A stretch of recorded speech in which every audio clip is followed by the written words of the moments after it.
yẹn ò sí láàrin wa náà ni. Ó wà láàrin wa. We are so embittered. The grudge is there always. Ó ń affect health ẹlòmíì. Èmi ńjọ́ mo ti jágbọ́n wípé mo gbọ́dọ̀ máa dáríjì àwọn èèyàn kíákíá, kì í ṣe nítorí tiwọn, not for their sake as such, but for my own sake. Èmi ní ìyàtọ̀ yẹ kí wọ́n máa jẹ àwàjọ máa pín. Irọ́ o, ìyàtọ̀ yẹ kọ́ tá àmì ọmọ jẹ lórí pé ó ń ṣe mí níbi, èmi náà tó wá máa ní psychological trauma nítorí irọ́ ìwọ nìkan lọ́dà ayá rẹ jẹ. Ló fi jẹ́ pé mi ò ní bínú tá àkọ́rọ̀ sí. Mo wá ti bó lójú ó fún ọ, mo ti gbàgbé ẹ̀ ní tèmi, mo bá tèmi lọ́nu. Pé ní wàá tún máa ronú tiẹ̀ nù lé wàhálà ayé tiẹ̀ nù, ìwọ ni ọlọ́mọ jẹ àyókù jẹjẹ rẹ. But some people are not like that. They have grudges. They find it difficult to forgive. I forgive for you, ní kí ẹni tó forgive ọmọ ọmọ bá life tiẹ̀ lọ. Ayéfẹ́lẹ́ ni bí wọ́n ti ń dìtẹ̀ láyé mi ń tẹ̀síwájú. So kí wàá lókù. Àbí? So kí wọ́n fún yàn ní blank check báyìí. A ní wọ́n ń wàásù fáwọn nǹkan pé ẹ jẹ́ àṣẹ pẹ̀lẹ́pẹ̀lẹ́ tá à ń ṣe ọ̀dà nítorí ìjọba ọ̀run. Wọ́n láwọn yóò fi ìjọba ọ̀run lé, àwọn onílò ìjọba ọ̀run níta wọn. Ẹ mọ àwọn tí mò ń wí náà. Ẹ fi ìjọba ọ̀run lé, ẹ fi ìjọba ọ̀run lé. Àwọn gbọ́dọ̀ bá tẹnìkan jẹ́ ni. Even ìjọba ọ̀run gan, they are ready to do away with it. Oh God. So bí ìyá kan ti wí lẹ́ẹ̀kan pé àjẹ́ lóbìnrin o, àmọ́ tí ó forí ṣe ń tòótọ́, pé ó fẹ́ fi fọ́kọ mu ni. Torí àmọ́ tó fẹ́ forí ṣe, wọ́n sì gbé fún un. Àmọ́ torí wọ́n kéde ṣe kò ní fókọ́ọ̀sì. Ifá tó bá yẹn gan ò bá ṣọ́ra rẹ̀, obìnrin ni ó pa o. Yóò gé orí ọkọ ẹ̀ náà ń gbọ́ báyà o. Yóò gé orí ọkọ ẹ̀ náà o. Ibi tó wíkẹ́ẹ̀dì dé.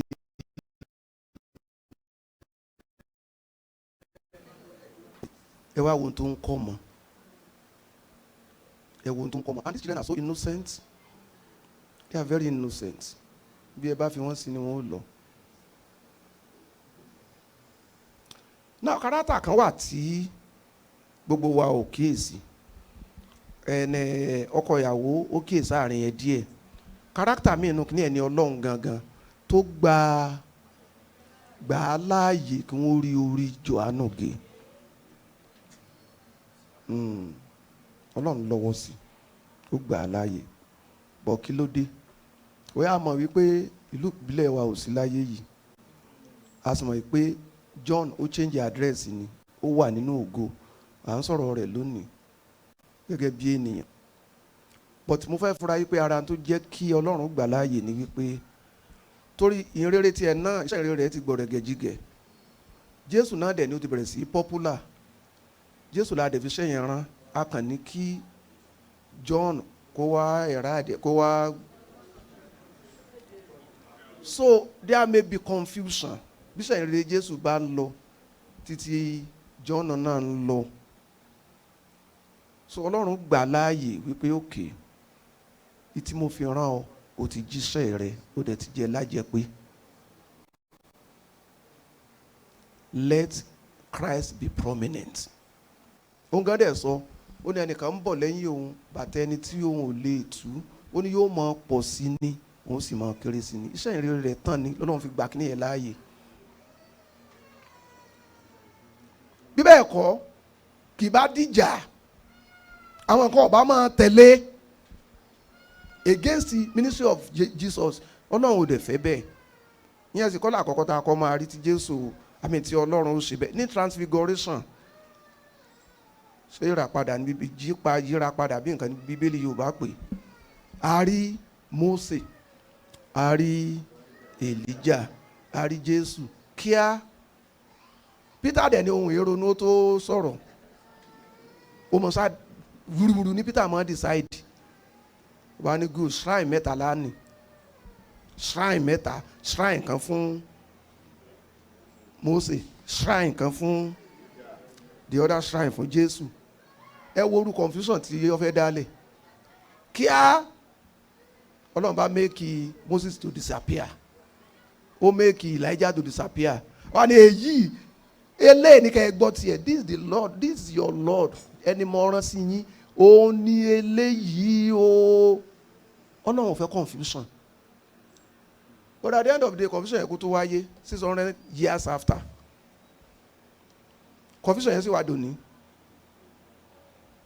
600 years after confusion tó wáyé. Ẹ mọ tí mò ń sọ, ẹ má jẹ́ fi gbogbo ẹnu sọ yún já. Kọ́mọ́dà bẹ́ẹ̀ nípa ń tako ẹ̀sìn ẹlòmíì. But it's only Jesus. Ìdí nìyẹn tọ́lọ́run fi gba kíní ẹ̀ láàyè kó wáyé. Pé Kristi nìkan ò ní. John ó ti parí iṣẹ́ ìránṣẹ́ rẹ̀. Step aside. Step aside. Tọ́lọ́run fi gba kíní ẹ̀ láàyè. Gbogbo ẹ̀kọ́ yòókù tá a kọ́ tí ẹ̀kọ́ wa tẹ́yìn náà dá sí tẹ́ ẹ ṣe lálàyé ẹ jẹ́ àmúlò. Ṣérùgbé ayé Hẹ́rọ́dù ò sínú ayé wa? Ṣérù ẹ̀mí Hẹ́rọ́díà ò sínú ayé wa? Ẹnìkan láwọn mọ̀mọ́ ni á bẹ̀, ṣé ká bẹ̀ yín mọ̀mọ́ ń tòótọ́ lórí ìtọ́jú àwọn ọmọbìnrin yín? Wọ́n ní kàkà kọ́sọ̀ lára ìyá àjẹ́.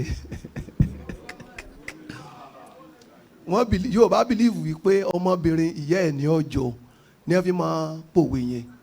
Ẹ dákun ẹ má jẹ́ mislead àwọn ọmọ yẹn o. Ẹ má jẹ́ mislead.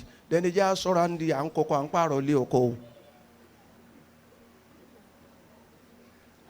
Ìtàn yẹn ò tẹ̀síwájú àmọ́ bí wọ́n end life wọn sí. Àmọ́ bí wọ́n end ẹ̀ sí. Bọ̀tà sámọ̀ pọ̀ òun ilé tí a rí yìí kódà.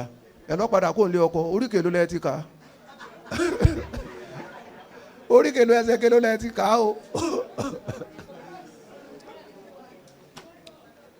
Ẹ jẹ́ ká ṣọ́ra fún orí JOHANU ní gbígbà. In our relationship with people, Olúwa ó sì ràn wá lọ́wọ́. A bá tọkọtìyàwó dúpẹ́, a wà close. Àti ìdádá mẹ́wàá àtọ̀rẹ́. Ọ̀rẹ́ yẹn ushers ẹ máa bọ̀. Ushers please come.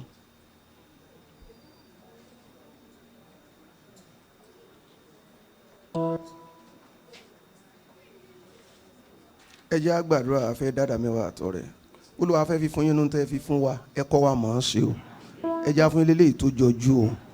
Ìbùkún yín ẹ rọ̀jò rẹ̀ sórí níta bá dá. Ìbùkún yín ẹjọ́ wà lélẹ́yìí tó kù lápò wa. Oore ọ̀fẹ́ yẹn jẹ́ ó tó fún wa. A gbàdúrà lórúkọ Jésù Kristi Olúwa wa.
ọrẹ wa sí mímọ́, ẹ ya ìdámẹ́wàá wa sí mímọ́, ẹ jẹ́ ká lò fún ìgbélékè orúkọ mímọ́ yín. A gbàdúrà lórúkọ Jésù Kristi Olúwa wa. Àwọn tó ń gba owó May, is it May or April? Grace Ọ̀jẹ̀lábí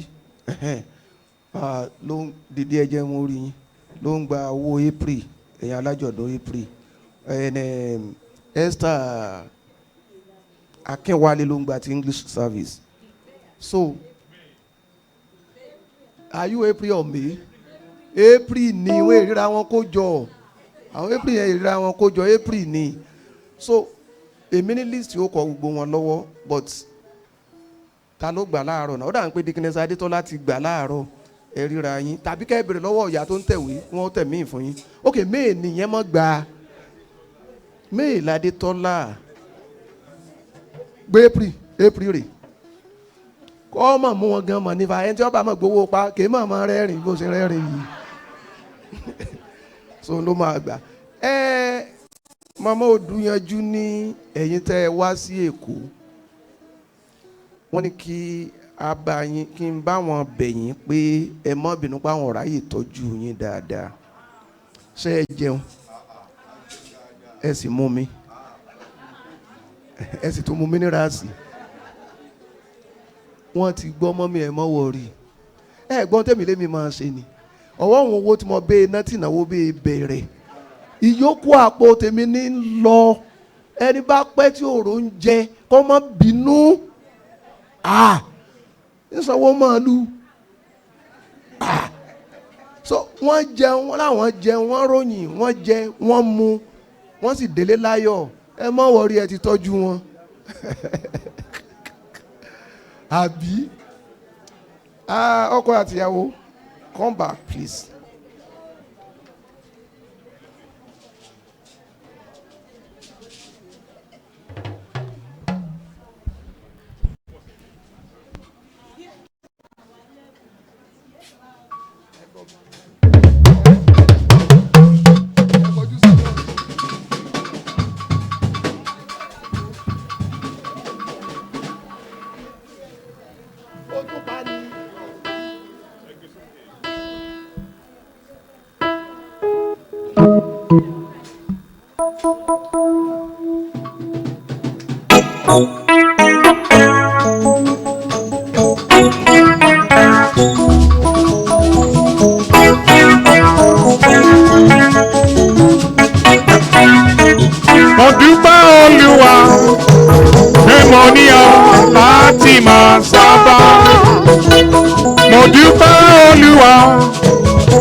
Láti máa sábà, mo dúpẹ́ Olúwa pé mo níyàn láti máa fọ̀rọ̀ lọ. Ọpẹ́lọpẹ́ rẹ̀ ayé ìbá ti kẹrù mi sígọ́. Ọpẹ́lọpẹ́ rẹ̀ ọ̀tá ìbá ti kẹrù mi dànù. Mo yìn ọ́ Jésù pé mo níyàn láti máa sábà. Mo yìn ọ́ Jésù pé mo ní ọ láti máa fọwọ́. Ẹ bá mi dúpẹ́. Mo dúpẹ́ Olúwa pé mo ní ọ láti máa sọ̀rọ̀. Mo dúpẹ́ Olúwa pé mo ní ọ láti máa fọwọ́ lọ. Ọpẹ́lọpẹ́ rẹ ayé ìbá ti kẹ́rù mi sígbó. Ọpẹ́lọpẹ́ rẹ ayé ìbá ti kẹ́rù mi dànù. Mo yìn ọ́ Jésù pé mo ní ọ láti máa sábà. Mo yìn ọ́ Jésù pé mo ní ọ láti máa fọrẹ mọ́.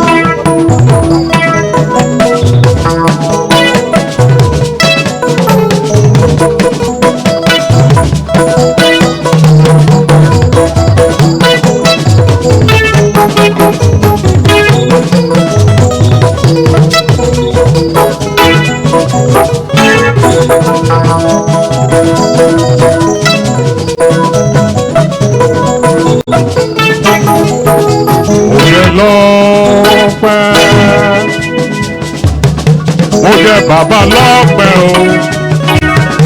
Nígbà tí mo rí iṣẹ́ ìyanu bàbá láyé mi, kò rí wípé mo jẹ́ Jésù ní lọ́pẹ́ rẹpẹtẹ. Mo jẹ́ lọ́pẹ́, mo jẹ́ bàbá lọ́pẹ́ o. Nígbà tí mo rí iṣẹ́ ìyanu bàbá láyé mi, mo rí wípé mo jẹ́ Jésù ní lọ́pẹ́ rẹpẹtẹ. Mo jẹ́ lọ́pẹ́, mo máa jẹ́ bàbá lọ́pẹ́ tó pọ̀. Nígbà tí mo rí mo jókòó mo ka iṣẹ́ ìyanu bàbá láyé mi, kò rí wípé mo jẹ́ Jésù ní lọ́pẹ́ rẹpẹtẹ. Jẹ́ lọ́pẹ́, mo jẹ́ bàbá lọ́pẹ́ o. Nígbà tí mo rí iṣẹ́ ìyanu bàbá láyé mi, mo rí wípé mo jẹ́ Jésù ní lọ́pẹ́ rẹpẹtẹ. Oh Lord, we are very, very grateful for all you have done for us. Oh Lord, we are very, very grateful, and we say thank you, Jesus, Papa. Oh Lord, we are very, very grateful for all you have done for us. Oh Lord, we are very, very grateful. We say thank you, Jesus. We have a Father, He will never, never fail us. We have a Father, He will never, never fail us. Jesus is our Father, He will never, never fail us. Rock of Ages, never, never fail, Papa. We have a Father, He will never, never fail. We have a Father, He will never, never fail us. Jesus is our Father, He will never, never fail. Rock of Ages, never, never fail.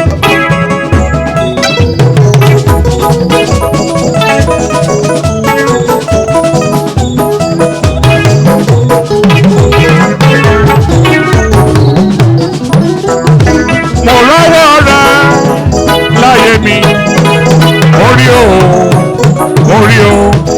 oríṣẹ́ rẹ láyé mi, orí o, bí mo tilẹ̀ kéré ó fàánú gbà mí.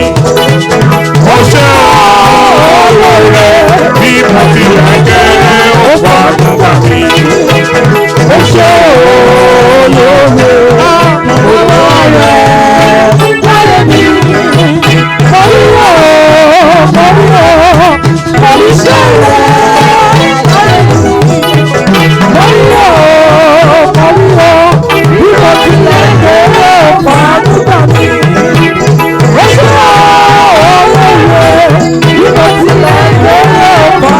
Thank you.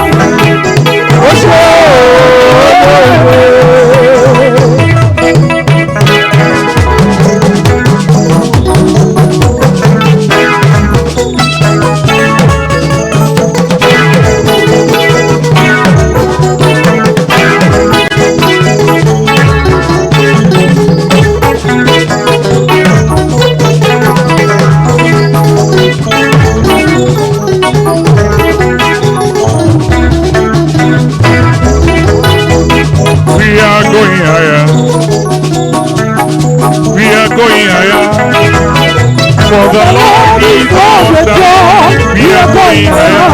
We are going higher. We are going higher. In the name of Jesus. We are going higher. We are going higher. For the Lord is on the throne. We are going higher. We are going higher. We are going higher. Hosanna, we are going higher.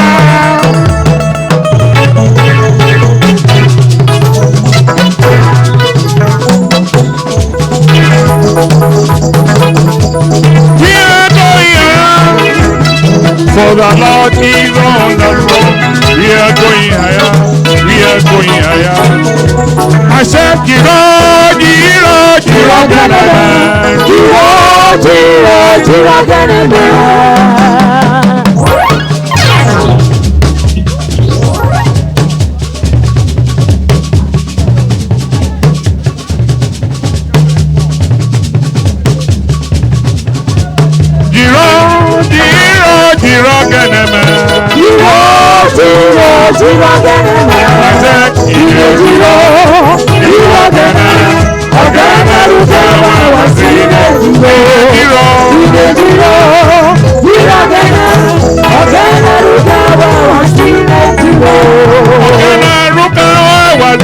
Jiro,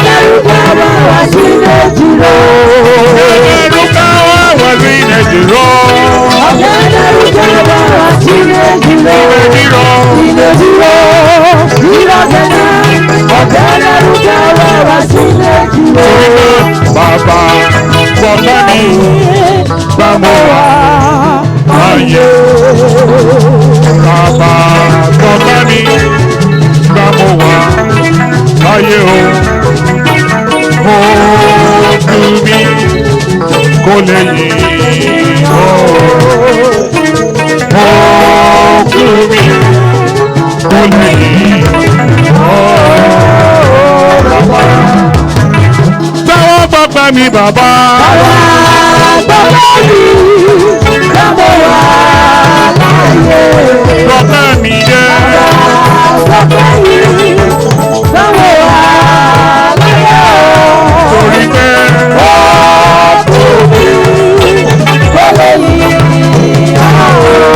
torí o.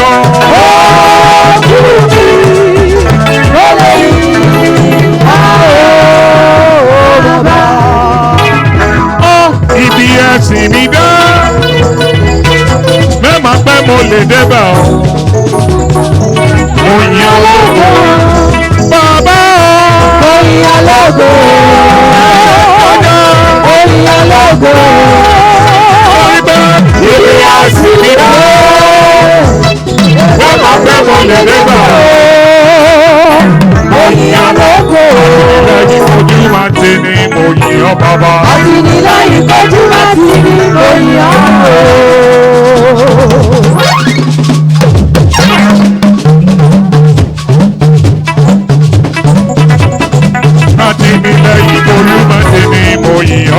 Àtìlẹ́yìn kojú máa ti ní mo yàn o.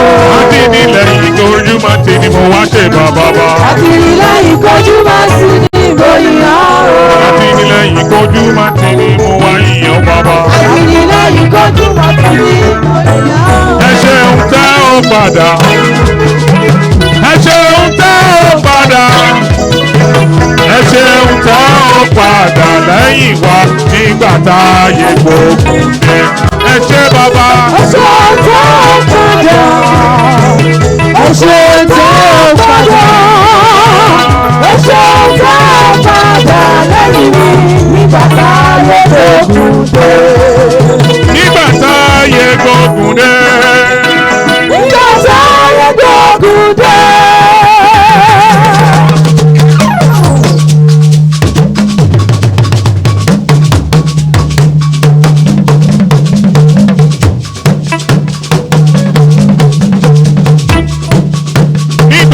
a yẹ gbogbo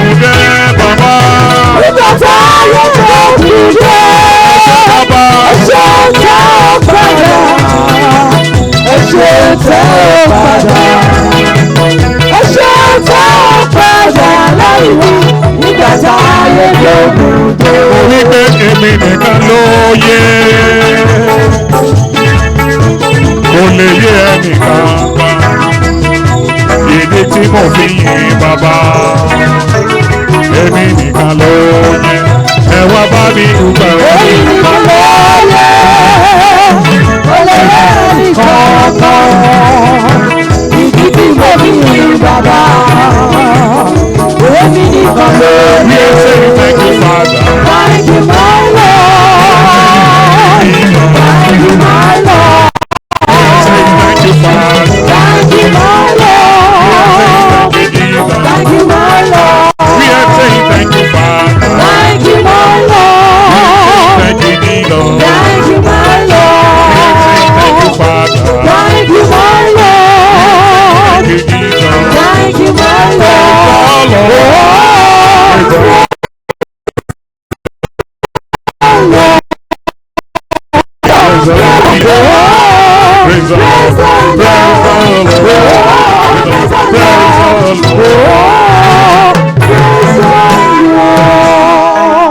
Praise the Lord.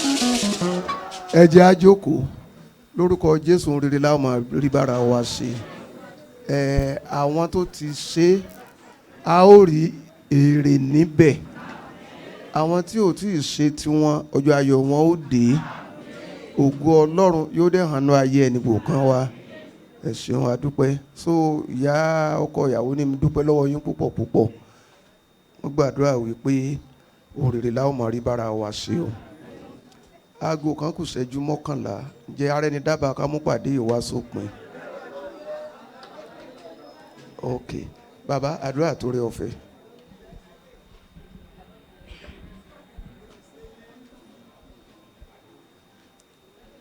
Ọlọ́run wa ẹlẹ́dàá wa,